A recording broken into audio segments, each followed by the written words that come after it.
ITV News Central. Looking ahead to the day, hundreds of schools will shut and council services will come to a halt as thousands of public sector workers strike in a row over pay and conditions. The action's being called by two of the country's biggest teaching unions and will coincide with a mass walkout by public sector workers. Matt Ratcliffe reports. For months now, teachers and workers in the public sector have been holding separate strikes as they try to get the government to back down over pay and conditions. Tomorrow, they'll walk out together in what promises to be one of the biggest days of disruption for years. Across the West Midlands, schools will close, firefighters will walk out on strike, and council services like street cleaning and bin collections will be hit. Officials from the National Union of Teachers say they want the government to tackle issues they've been raising for 2 years. We could be facing very shortly a teacher shortage because older teachers are leaving and younger teachers are not staying in the profession. I think they're wrong and damaging because they'll affect services and they'll affect people who've got nothing to do with the dispute whatsoever. I also think they're wrong because they are based, some of them are based on ballots which took place 2 years ago, with very small percentage of people actually voting for strike action. Across the country, it's expected more than 1 million people will go on strike in what's being called the biggest single walkout since the coalition came to power. On the streets of Birmingham today, we found frustration and understanding. If they're in line with everybody else, then that's fine, then that should be as it is. But if they're not in line with everybody else, then yes, a pay rise would be due. I feel that in today's current climate that they really should be working. I can understand that they need to get their voices heard, however, I don't think strike's probably the best way to go about it. My child's class is closed tomorrow, but I do agree that they need to fight for their rights, and I think their rights are being withheld from them right now by the government. The strikers insist they have no option but to continue to take action, having seen their living standards fall. The government, frustrated by this continual industrial action, is considering a range of measures to restrict strikes in essential services. Matt Ratcliffe, ITV News. A jury has retired to consider its verdicts in the case of a mother who's on trial in Worcester for causing or allowing the death of her baby daughter. Isabella Valance was less than 3 months old when she was killed by her father, Tyler, who admitted manslaughter at an earlier hearing. Callum Watkinson reports. Well, this jury has now been deliberating for about 4 hours. They're considering 2 charges against Jessica Wiggins. One, that she caused or allowed the death of her daughter Isabella Valance in December 2012, and the other of child cruelty between October and December of that year.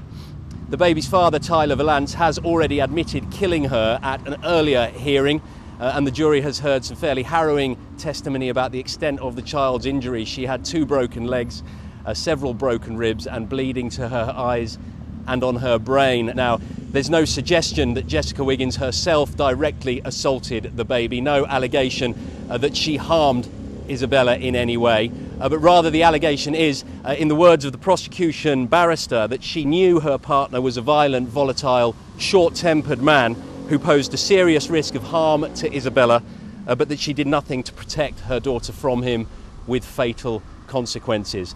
Now, Jessica Wiggins denies both those charges, and the jury will continue their deliberations tomorrow morning.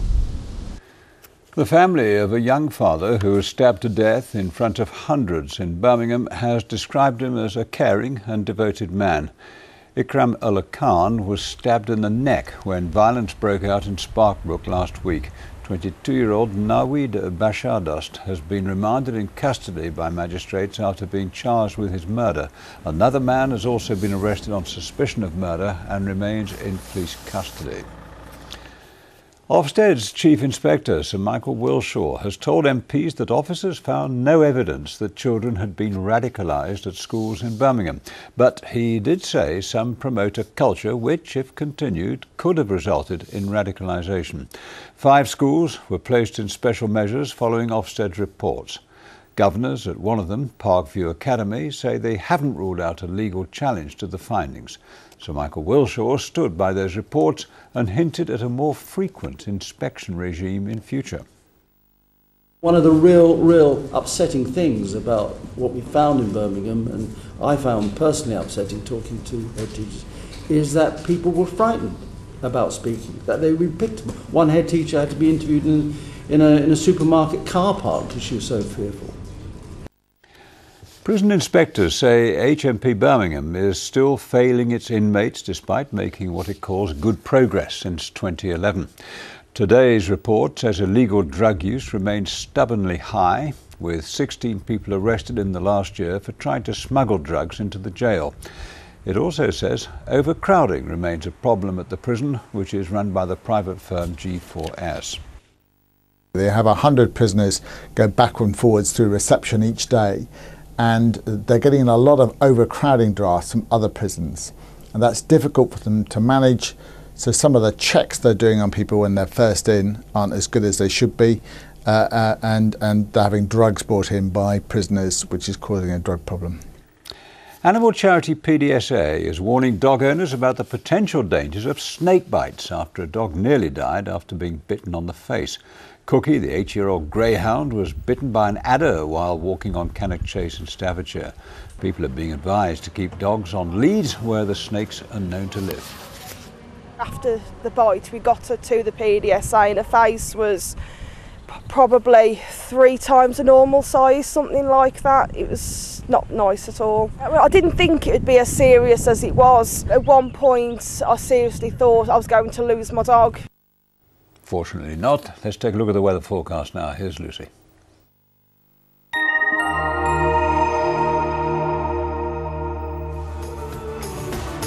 What's in store for today? ITV Local Weather, sponsored by CenterParcs. Hello, well we are expecting a little bit of rain later in the week, but on the whole it's not going to be bad over the next few days. Mostly dry with some sunny spells and warming up as well. Quite a humid feel by the time we get to Friday. As for tonight, so staying dry, breaks in the cloud, a mild night to come, still quite breezy. Plenty of sunshine to come through the day tomorrow, especially the further west you go. West always best for that sunshine. We might just see a little bit more in the way of cloud building further east, and that's as a warm front approaches from the East Midlands. Highs tomorrow of 23 degrees Celsius. Enjoy. See you later. ITV Local Weather, sponsored by CenterParcs.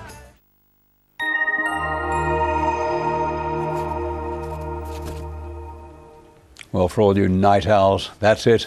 Bye-bye.